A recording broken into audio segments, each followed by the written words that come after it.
Hi, thanks for tuning in. You're watching The Conversation. My name is Brendan Malone, and in this episode, we're going to be talking about the cult of politics, and in particular, why I think we should be fleeing from it as fast and as often as we can.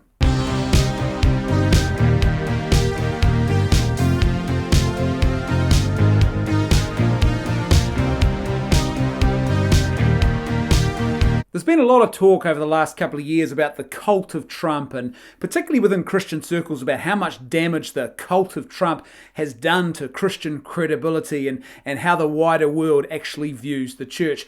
I think this idea is a little bit overblown though, for a couple of reasons. First of all, I don't think that the church actually has this great level of credibility anymore in the culture. By and large, I think most people are pretty ambivalent about the church. It's like, oh yeah, the church, yeah, that's a thing, right?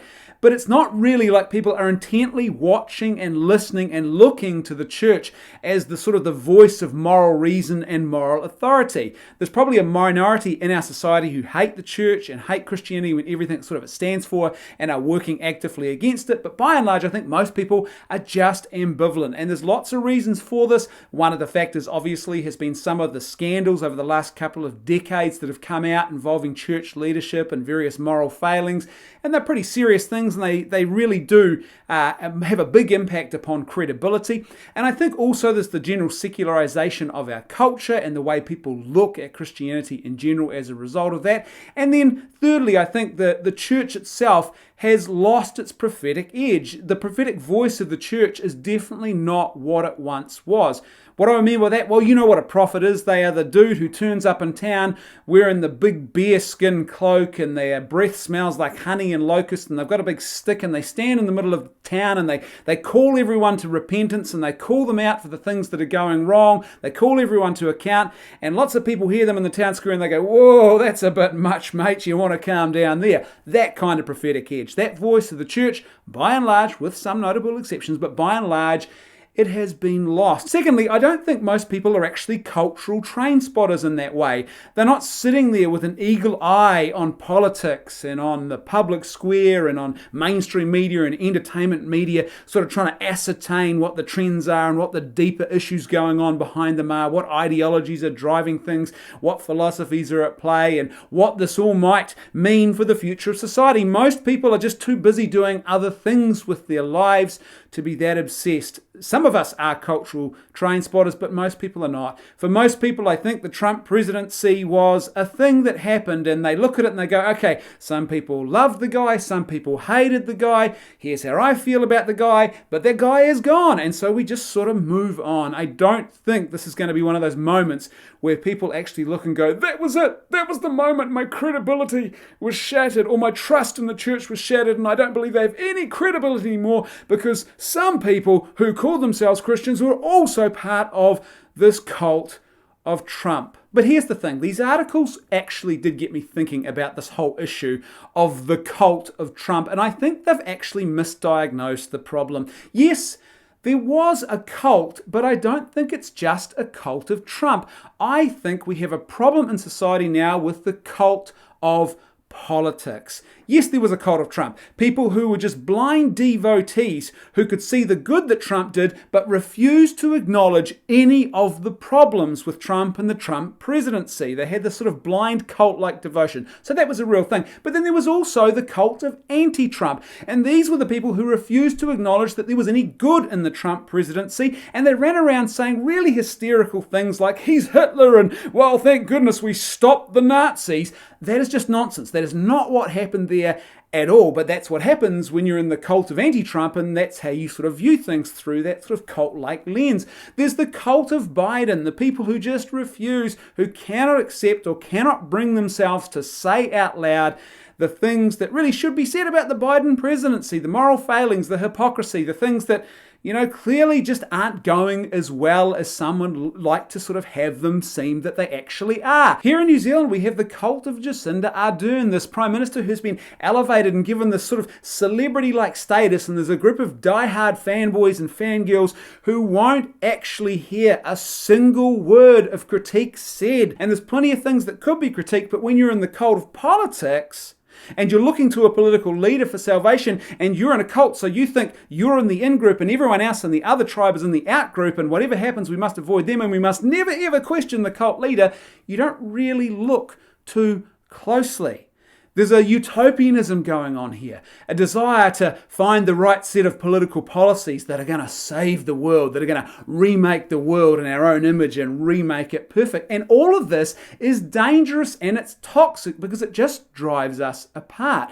The more we give ourselves over to the cult of politics, the more tribalistic we become, and the more convinced we become that our politics and our political leaders are almost above reproach, and the other guys are the devil incarnate, or Hitler, as people were previously claiming about Trump. And so this is a problem. It starts to create this massive dividing wedge in society where we're no longer seeing people as human beings made in the image of God and with a profound dignity. We're looking at them through the lens of political identity. Who do they belong to? Do they belong to the cult, or are they outsiders who must not be trusted? It's just so toxic and destructive.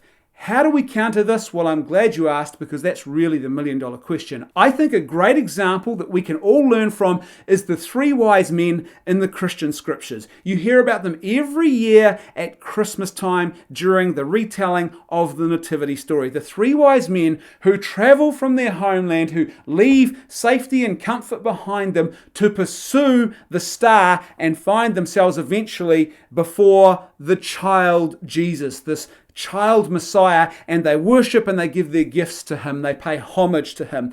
They are wise for a couple of reasons, and I think we can learn from their wisdom. The first way in which I think they are wise is that they have a goal in life that is higher than power, that is higher than politics. They are seeking out a good, and they are committed to finding the truth. They want to know the truth of what this star is actually all about. They are seeking something higher than politics and power, and they are willing to actually take risks, to forego comfort and safety, and to travel across foreign lands to get to the heart of the matter, to find that truth. They have a good in their lives that is higher than politics that they are giving themselves to. And that's something we could all learn from. When we make the state the highest authority in the land and politics our sort of primary goal for saving the world, then I think we end up in real trouble. The typical fallibilities of humankind come into play, and it doesn't take long for power to actually corrupt things. The second way in which the wise men were wise was they had a healthy skepticism of political authority. On their way to see the child Jesus, they stop and see King Herod, and King Herod learns about what they're up to, and he says, I'll tell you what, why don't you, on the way home, come back past my place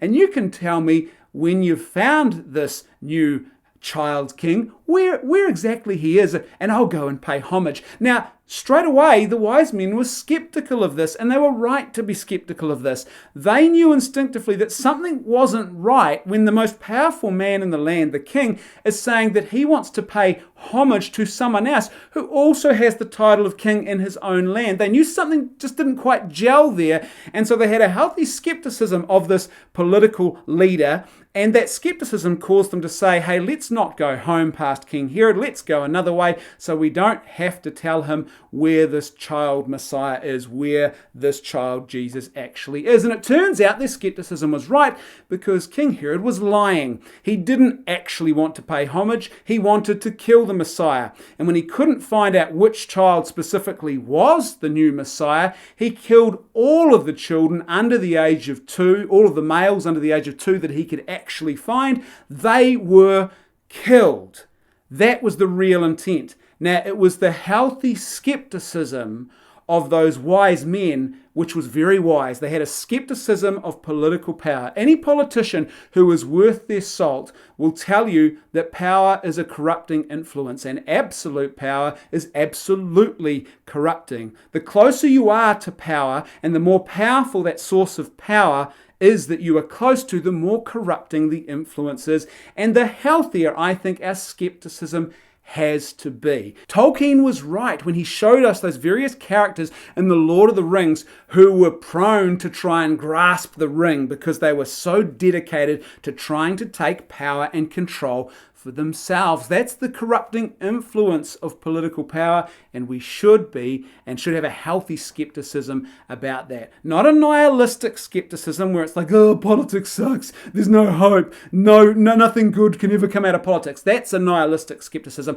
A healthy skepticism which is willing to acknowledge the good but also always recognize the temptations and the corruptions that exist around political power. So don't be a schmuck. Be like the 3 wise men. Have a good in your life that you give yourself to that is higher than politics. Don't be afraid to pursue truth, no matter where that might take you and no matter how uncomfortable the cost is in actually pursuing the truth. And number 3, always have a healthy skepticism of political authorities, and you'll be right every time, I think. Thanks for watching this episode of The Conversation. Wherever you are watching right now, don't forget to subscribe or like or give this video a thumbs up and a share. All of that really, really helps us here at Left Foot Media. If you would like to support this content and you want to see more of it made, then go to patreon.com/leftfootmedia, and for as little as $1 a month, or as much as you'd like to contribute, you can support the work that we're doing here, and you can ensure that more of this content keeps getting made. A huge thank you to everyone who is supporting Left Foot Media. Thanks to you, today's episode was possible. Thanks for tuning in. I will see you next week on The Conversation.